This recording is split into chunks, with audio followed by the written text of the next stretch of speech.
Al. Hadi burada. Öyle değil.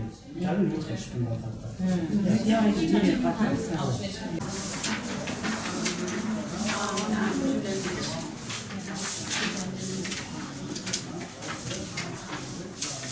Yetimler Vakfı Batman temsilciliği olarak yardım çalışmalarımıza devam ediyoruz. Mübarek Ramazan ayında Batman'daki vakfımıza kayıtlı 250 yetim ailemize 1500 TL tutarında alışveriş kartı hediyesi dağıtımımızı şu an gerçekleştiriyoruz. Bu mübarek ayda katkıda bulunan hayırseverlerimizden Rabbim razı olsun. Kendilerine bu dünyada ve öbür dünyada iyilik ve güzellik nasip etsin inşallah.